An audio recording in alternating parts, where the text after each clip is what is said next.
Hey, good morning. I apologize. I barely have a voice today, but hope Ooh, y'all can bear with that this morning. okay. Well, we'll muddle through it, and I won't ask many questions. Okay, we'll keep it. We'll keep it short. Trey, you guys came back. You were down 8-1, eight straight runs you scored. You win the game 9-8 over Harrisburg. Boy, that's always a sweet way to wrap up a series, isn't it? Yeah, you know what? When you look at the wins and the loss column, there's no column for ugly wins. It's just wins and losses. So you'll take it any way you can get it. That game yesterday was, the guys I think they'd admit they didn't really play real well in that series, the first 2.5 games, but good on them for having the resiliency to fight and claw back in that game yesterday. Harrisburg made a few mistakes to open up the window, and then it just kind of snowballed. A 2-run homer in the 8th inning by Jackson Williams got it rolling. It was 8-3 at that point after they had been trailing 8-1.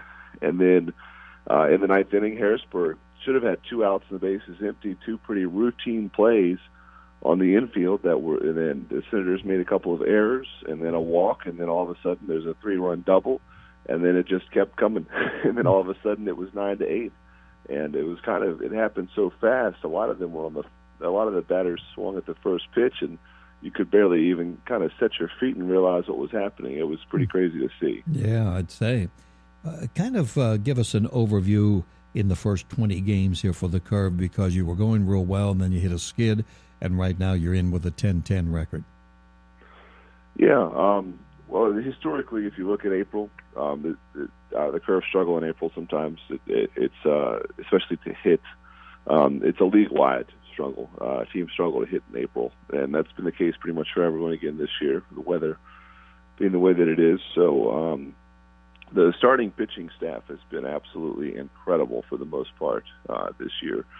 Mitch Keller, J.T. Brubaker, Brandon Waddell, and Dario Agers all have been awesome. Taylor Hearn was great his first couple of starts. He's run into some trouble his last 2 times out, but he's also done some good work. The bullpen has struggled some. The Curve have had a little trouble hanging on to some leads late, but they've been working on a few things to try to get that straightened out.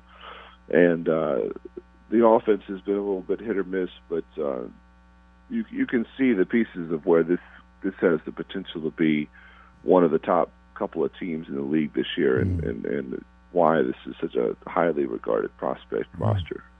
Well, I know you're opening up a series in Richmond tonight against the Flying Squirrels, and then you'll be home coming up with a 5-game series against Erie on Thursday night. Tell us about some of the events, the attractions that will be available in the next the next homestand. Yeah, we have some real fun stuff coming up at the ballpark, and as things get warm, it'll be a good chance to come out and catch some baseball.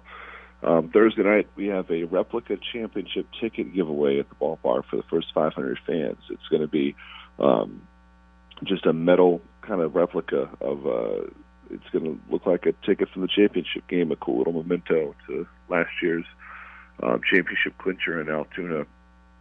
Friday night, we got fireworks at the ballpark, and it's Star Wars night, which is always popular. The team is going to be wearing a special Han Solo jersey, and we'll have a lot of other Star Wars-themed events going on around the ballpark that night. They'll have the characters out like we've had in the past, and if you haven't been there for Star Wars night, check that out on Friday. It's always a lot of fun.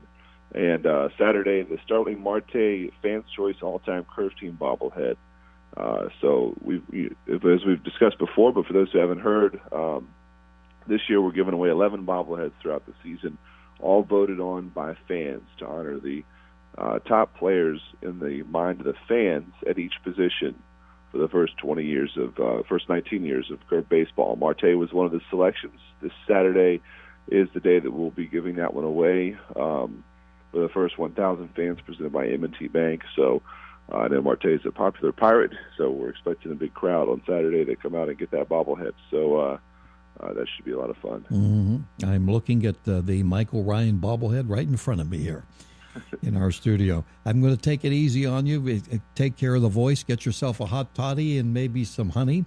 And I know you'll make it through. And good luck coming up in this series in Richmond. And then for the weekend, good weekend for fans to come on out. Trey, thank you very much. Yeah, thanks for having me, and I apologize for everyone who had to deal with hearing me sound like this. I've been there. Thank you.